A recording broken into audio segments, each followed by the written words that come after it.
Shavua Tov. We're now on Kuf Yud Gimel, Amid Aleph, and we're about, I would say, halfway down the Amud, and we're up to V'chareshes Minolon Deles La Ksuva. And in the previous Gemara,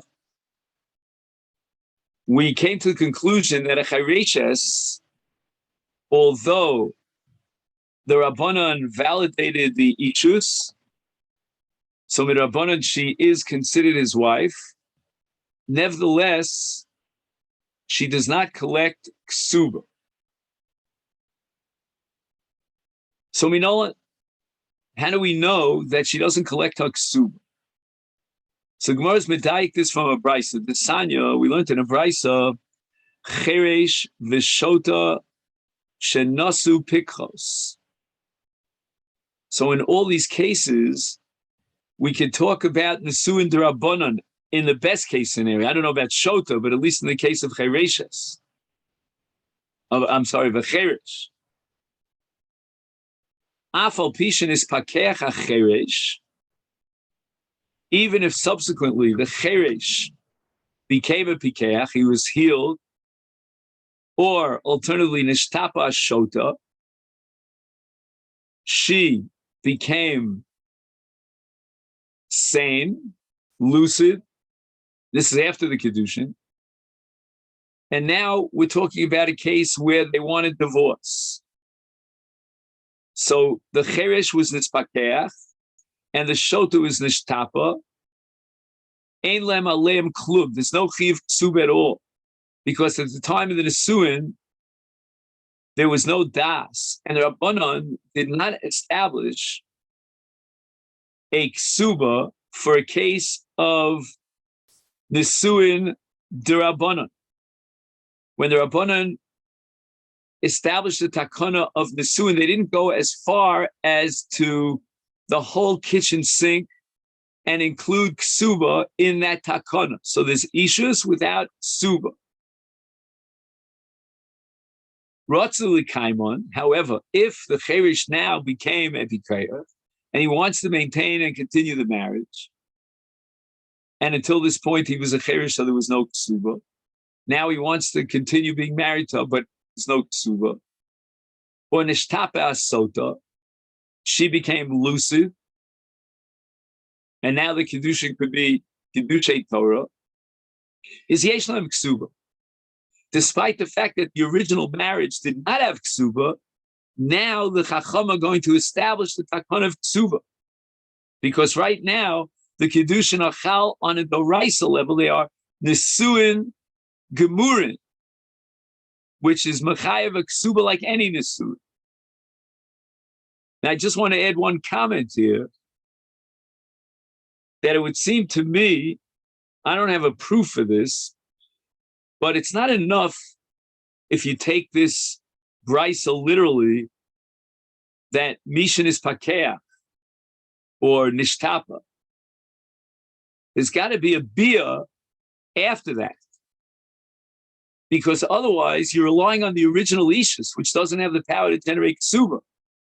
How do you upgrade the Ishus from D'Rabbanan to Doraisa? You could only do that through bia. So after he became a Pikeach, or after she became a Pikachas, or we call it a Shvuya here in the language, then if they consummated the marriage with Bia, now we have a new Ishus. That Ishus is Doraisa, and it generates a Ksuba.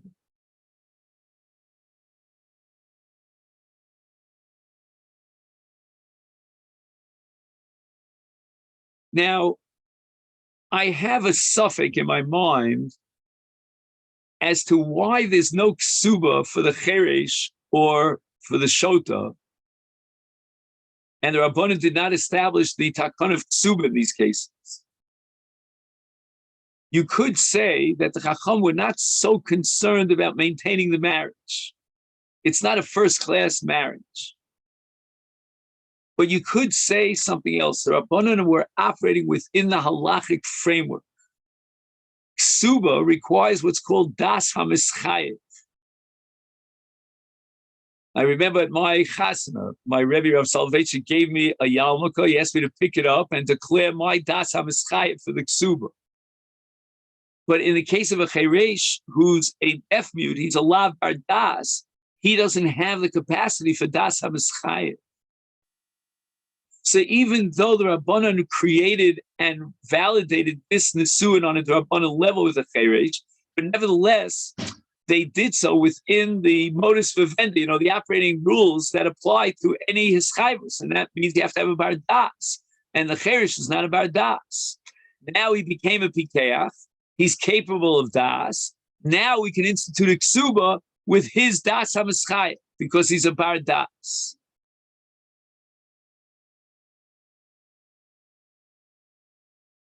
Pikeach shenosach hayreshes Oshota,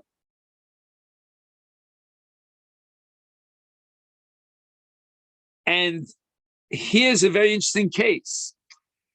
It's Kiddushin D'Rabbanan, but we said before that the Rabbanan should have established Ksuba once they established Nisuin. If you validate the Nisuin, then Nisuin drags along with it a Ksuba. However, he's a lavar das, so he can't be mischayev, but now he's a cheresh. Shenis pakeach. Or, forget about that.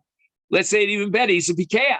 Again, the marriage is only d'Rabbanan because he's married to chereshes or to a shota.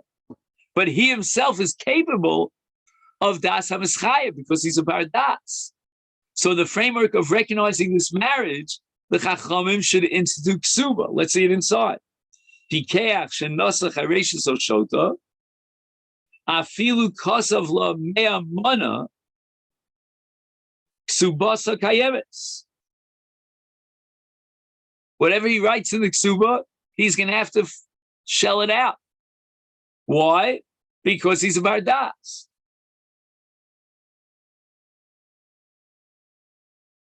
Okay, but now the Brisa adds 4 words. Mipnei she'rotza lazuk b'nechasav.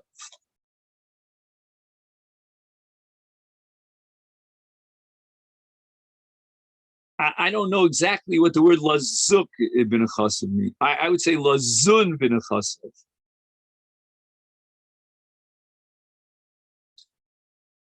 Maybe the Gemara is using some sort of idiomatic phrase here that, like as if to say he's damaging himself. He took upon himself a ksuva, and when a person is mischayev, he's mazik his own nechasim, right? His bank account goes down. He's got a lien on his bank account of 200 zuz or 100 zuz.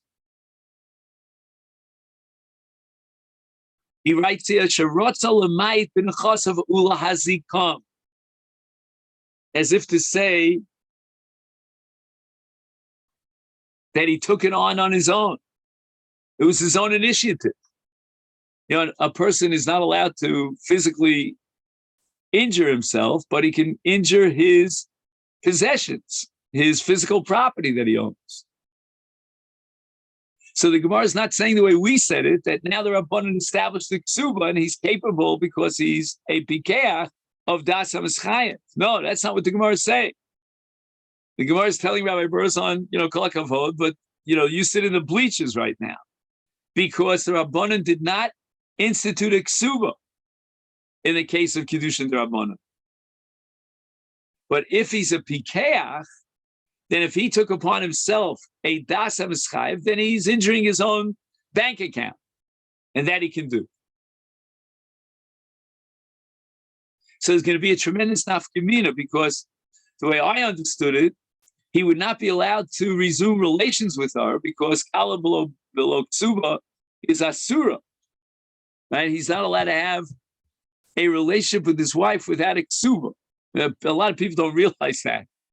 They put the ksuba away, who knows where, and they don't even remember where it is or if it still exists, Some people actually frame it if it's a work of art. But be that as it may, if there's a ksuba, and the Rabbanan instituted a ksuba because he's a pikeach, then it's not a matter of his injuring himself. It's not that he took upon himself the chiyuv ksuba. The Rabbanan imposed upon him the chiyuv ksuba.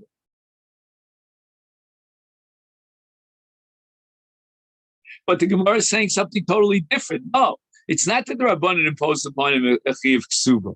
He wanted to be mamayit ben chassid. He was mischayev in the ksuba on his own.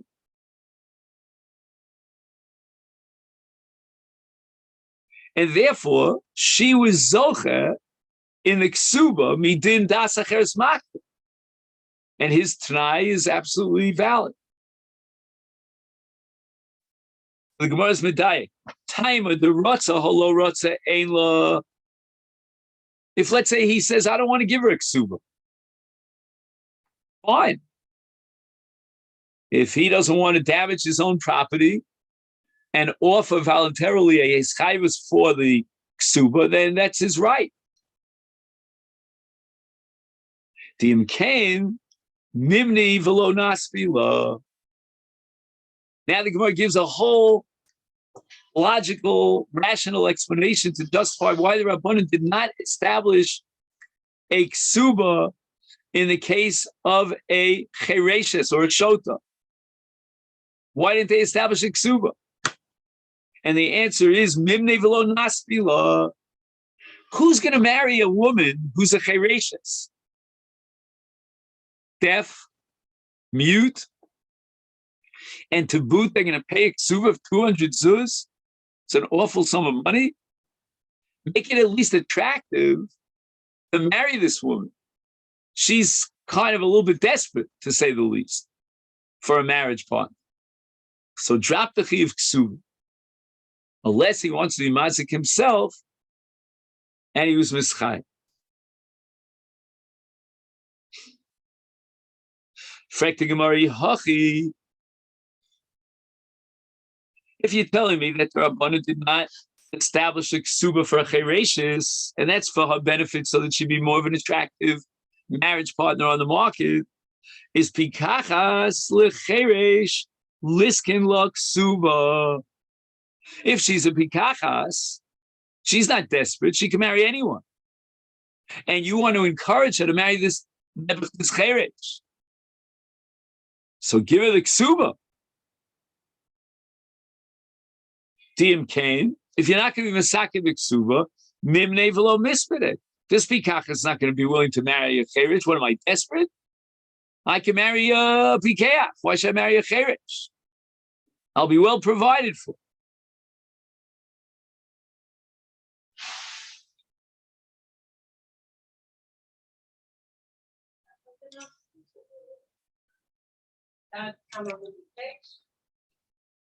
And we said that if she is a pikachas, but he's a cheresh,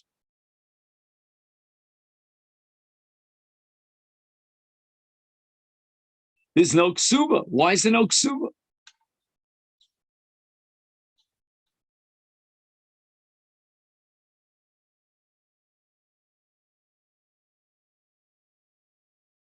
Right? Cheresh, I'm just reading again the Brisa. To Sanya Cheresh, etc. Shenasa Pikachas, Afal Pisha is Ein Lem Ksuba.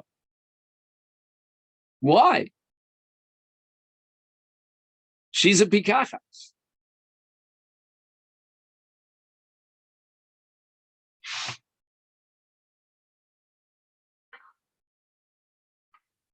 So the Gemara answers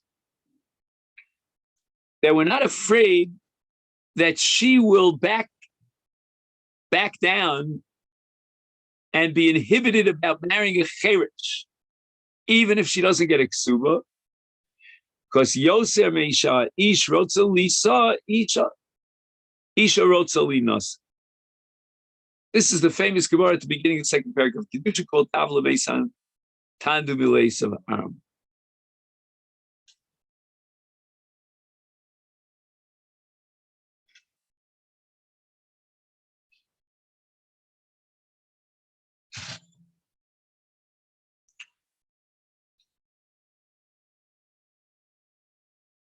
But I think you have to understand this Gemara within a broader context, that this is Kedushin D'Rabbanan,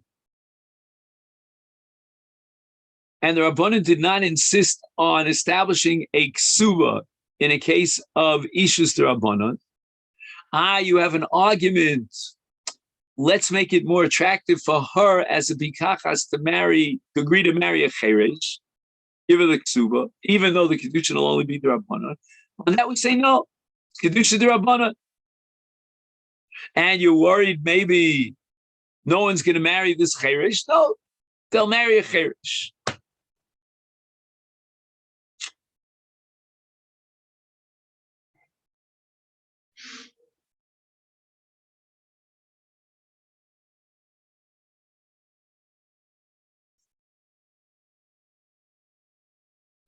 So again, as I said before, you have to be very careful in marriage to have a ksuba, because she's a surah al baila if there's no ksuba. But that's only when there's an obligation to write a ksuba. If it's a matter of voluntary and he doesn't have to pay her a ksuba, then he won't pay her a ksuba. And certainly in the case of a cheresh, he doesn't even have the das to be mischayev for the ksuba. So how can we allow the marriage relation to go on without a ksuba? The answer is, when there is a ksuba, then we won't allow the marriage without the ksuba. But if there's no ksuba, and this marriage was designed by the chachamim without ksuba, then he's allowed to live with her without a ksuba.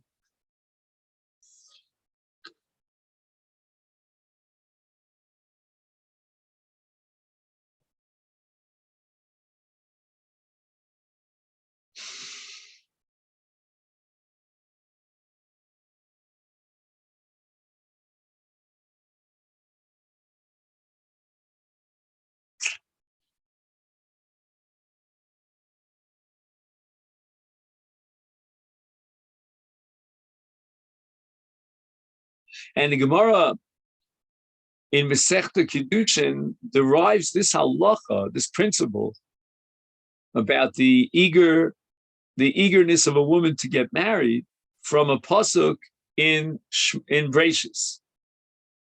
After the Nochash HaKadmoni and the whole story of the Chet, it says El Yishech Chukaseh.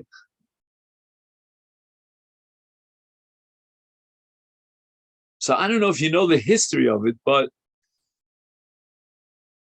at the time of various issues of mamzerus that came up in Eretz Yisrael, there was a rabbi who wanted to say, in the course of that discussion,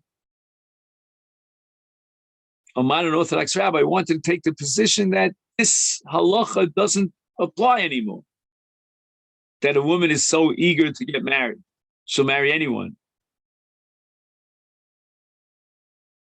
So I remember I was in the shir then, Rav Soloveitchik gathered together everyone.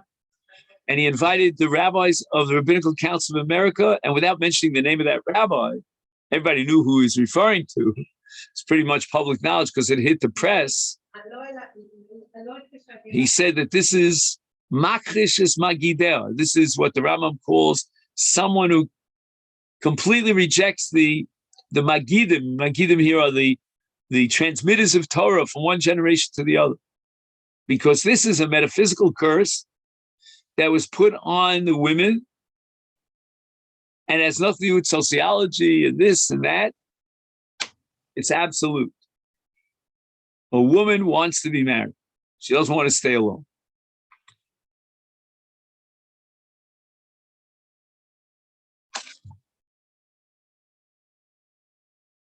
Hahu cheresh dahavi b'shvivutze de Rav Malkio.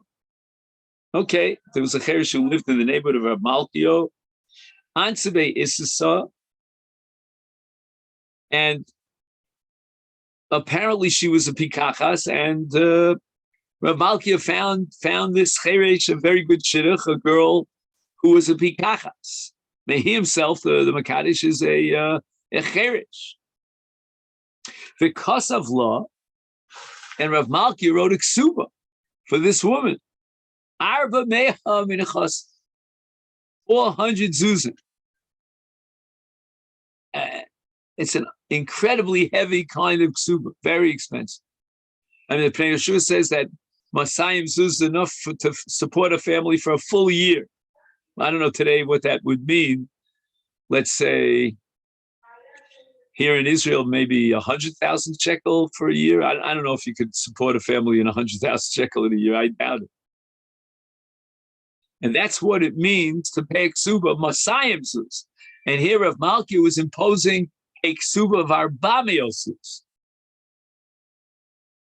He could have bought 200 goats.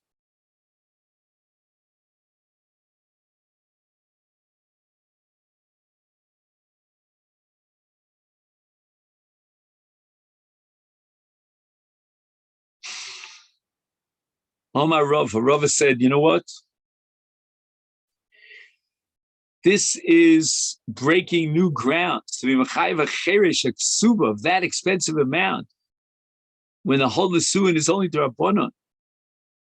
Man chakim Ramalkia. It must be that Ramalkia is the highest level of a chacham, the Gavra Rabbah. Who could come, to shine the shoes of this Rav Malkia? He's an Adam Gadol. And therefore, he has the authority to be Mechayev a Cheresh in a ksuba 400 zuz.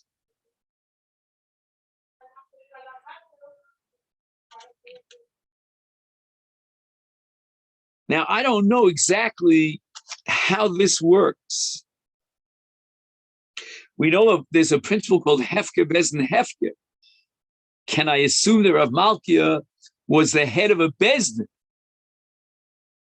And as such, the Bezdin as an entity were able to rule in this case that he has to pay a ksuba 400 zuz.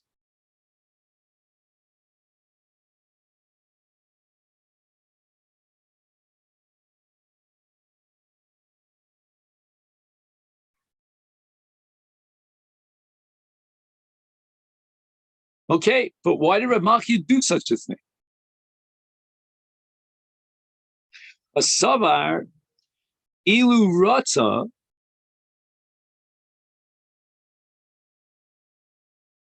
if the cherish would have desired a shivcha l'shamsho, a maidservant, milo zavnina le,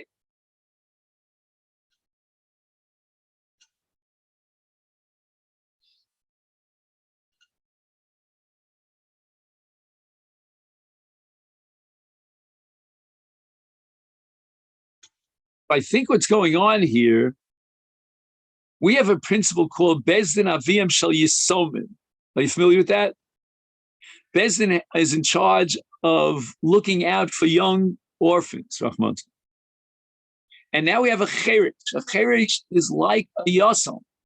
He may have his parents alive, but he's still very fragile, very vulnerable. And the Rabbanan want to make a takana to protect the interests of a cheresh.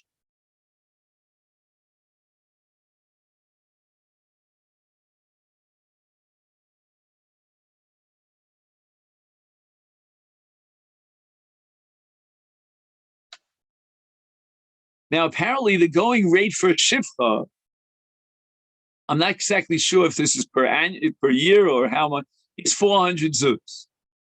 Maybe once you buy shivcha, then she works forever and ever, and she does all the malachas that the master demands of her. And you could purchase such a shivcha for 400 zuz. So the Rabbanan, the Bezdin, wants to do better than that. They are the fathers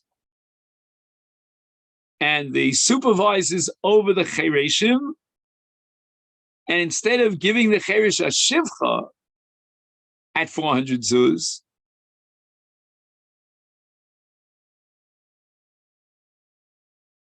they gave him a bas Yisrael, a pikachas, at the same rate. 400 zuz. You would pay 400 zuz for a shivcha and it's worth it. Pay 400 zuz to your wife.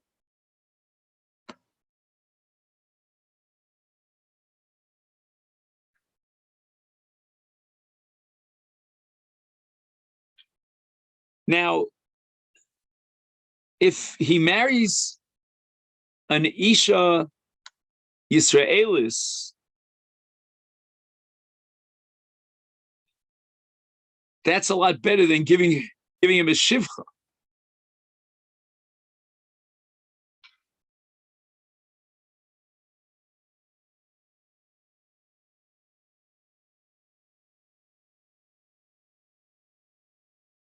Is kolshkein hach. When they marry the cherish off to a girl, certainly they want the best for him. Something that's even better than giving him a shivcha. That's giving him a wife. The ika tart.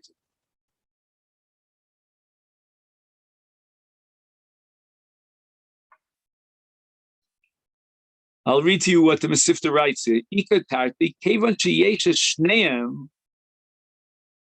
Number one, no say isha. Number two, yeshlo al yidei nesuin shivcha l'shamsho. Like she'll take care of him. L'chein yochel Rav Malkio l'chayeves acheres b'ksubasa arba mil zuz.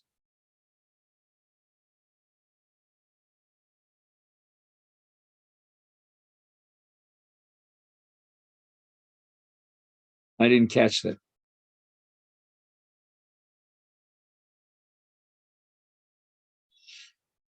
I guess they're saying that as a wife, she'll accomplish two things.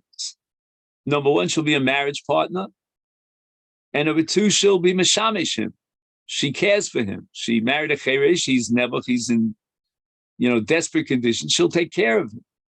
She'll feed him. She'll clothe him, etc.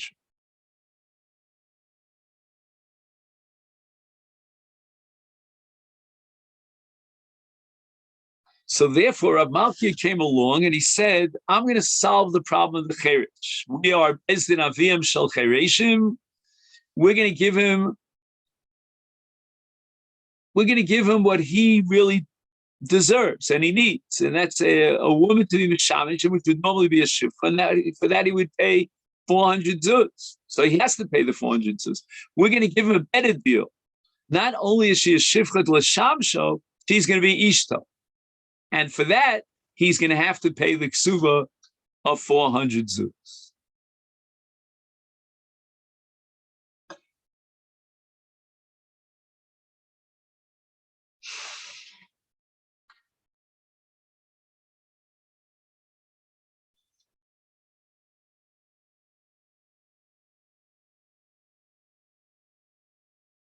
So there's a long discussion here in the Achronim whether or not we have to get the cheresh on board.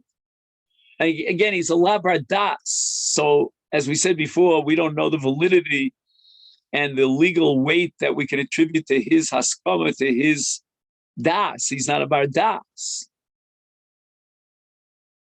But he does have some element of das.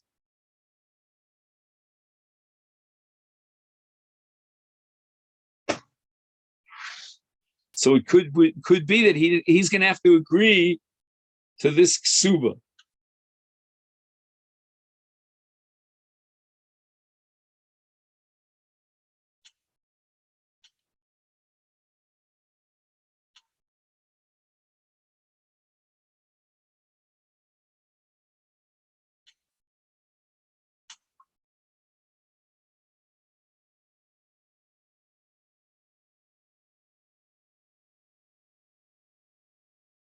He writes here, Tzorech Shabezni Yishalu es acheresh b'remiza im maskim l'zeh. Does he agree to pay a ksuba of 400 zuz? I don't know. He nods his head, but he's a labar das. It's a very interesting halacha. I think we had a similar halacha with regard to chalitza of a ketana, that she has to reach a certain, even though she's a ketana, but even within a ketana, she has to reach a certain level of maturity, which is either called pa'utos, or it's called samach leonas hanidarim, whatever it is, maybe a 6-year-old, maybe a 10-year-old, maybe 11. So even within the realm and the dimension of a lavar das, there are gradations of das. And there's remiza in the case of a cheresh. Amar Chiya Varashi Amar Shmuel Eishes cheresh ein chayovin olea asham tolu.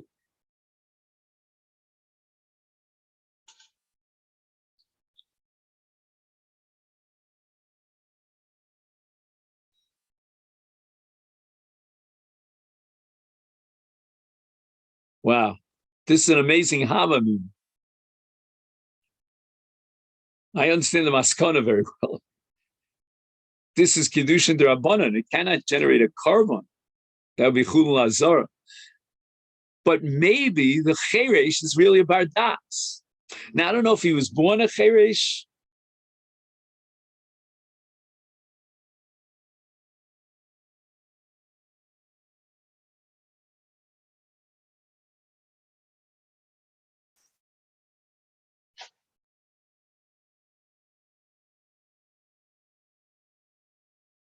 Do you have anything in the notes there, maybe, Jeff? Was he born a Cheresh? I mean, that it's all dependent on whether he was born a Cheresh.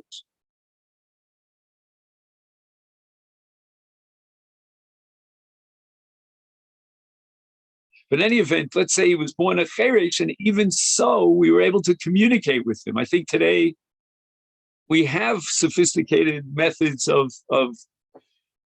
communicating with and perhaps even training the mind of a cheresh. So anytime a cheresh marries a woman, we always have to worry about maybe he had das, even though it's hard to communicate with him.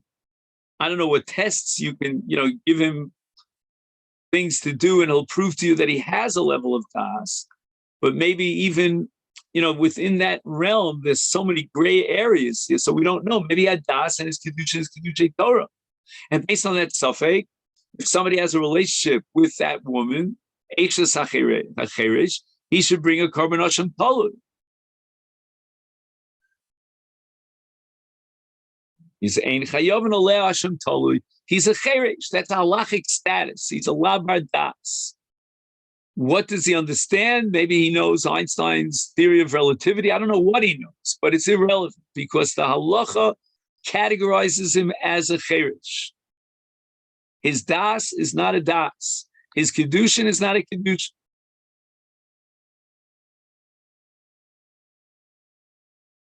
Anything?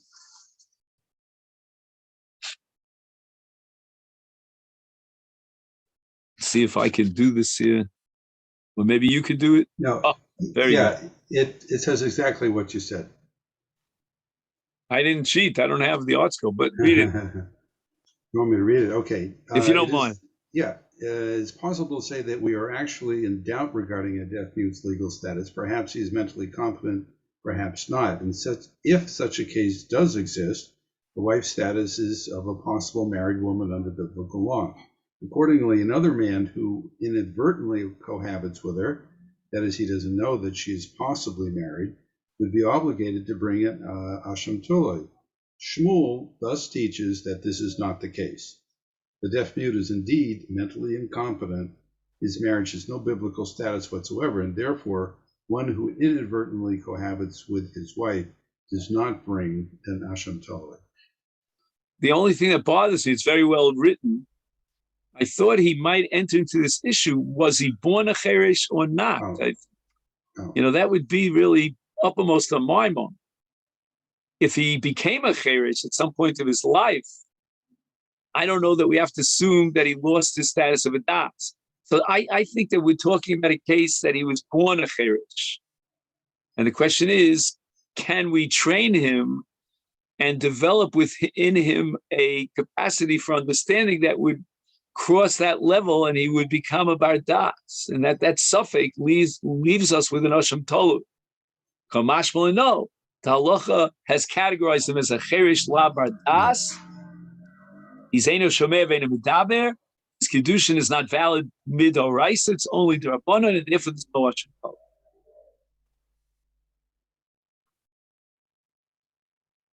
Okay, lema misayel.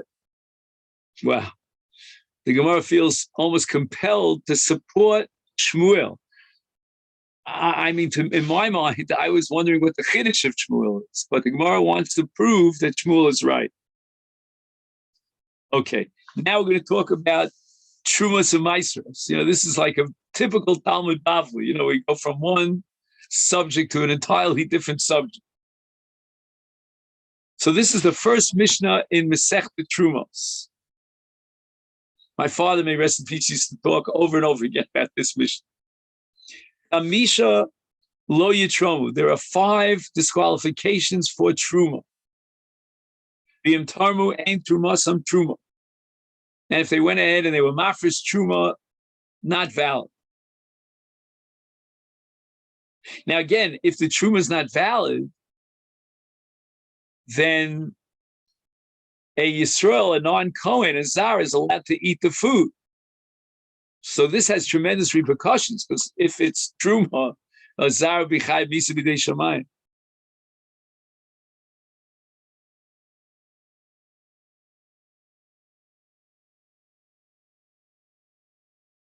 The Eluhem, Cheresh, Shoter, Katan, Hatore Meshenu Shalo, and Oved Kochavim Chetaram Mishel Yisrael. Afilu B'Shus Yisrael Ein Trumasa Trum.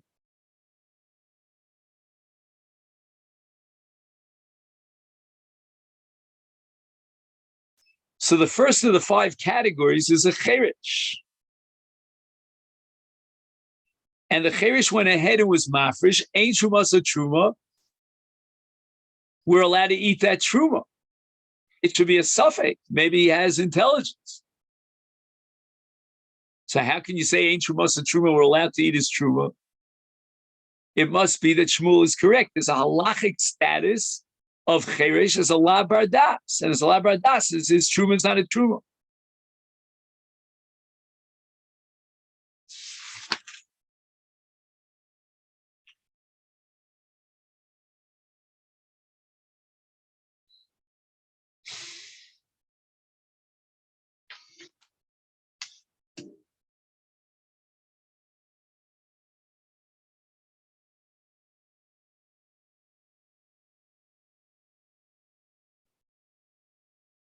So just very quickly, it's hard for me to, a Navi Shekavash Esnuah. So my father saw in this Mishnah with the eyes of a darshan that these 5 categories are metaphors or symbols beyond Pshuto Shel Mishnah, not to remove the simple chat, for those whose giving of Truma is not Truma at all. Like the word Truma means to uplift you. This wouldn't uplift you. He says that a Cheresh is deaf to the cries of the needy. He gives what he gives. Come in and say to him, but this man is in such bad shape, he's deaf. A Shota is a person who gives in a very stupid way. My father told me, and it's hard to believe, that he once read an article, I think it was published in the New York Times or an obituary, about a lady who left her possessions to her dog. That's what you call a shota. I mean, when you give money and you contribute to a cause, research it. Understand why you're giving it. There's a need. It's justifiable. It's a bona fide situation. Don't just throw your money around. And there are people who do that. A katan is someone who just gives to impress others. If you don't, give him the recognition, you put his name up on a plaque, master builder, he's not interested in giving. A katan is always looking over his shoulder to try to impress others.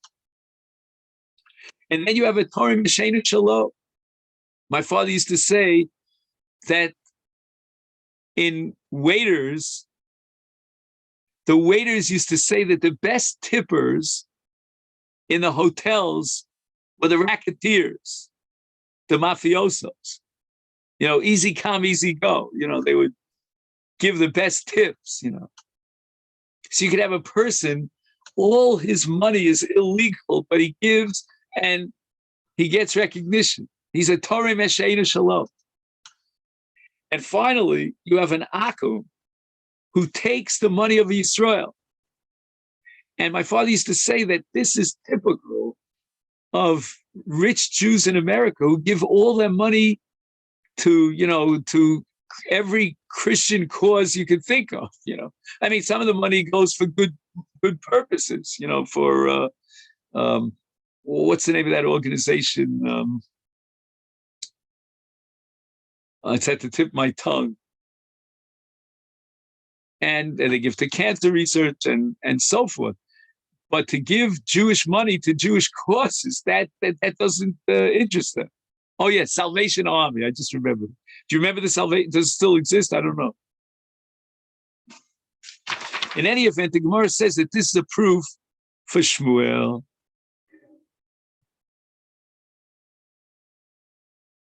Okay, then. So I think we'll stop here. We'll end with the drasha for today. And we'll make a note of where we got up to here. And that's for tomorrow. Okay, then. So hopefully at around 11:20 or so, we'll continue with the introduction to Chul. Wishing everyone a great week.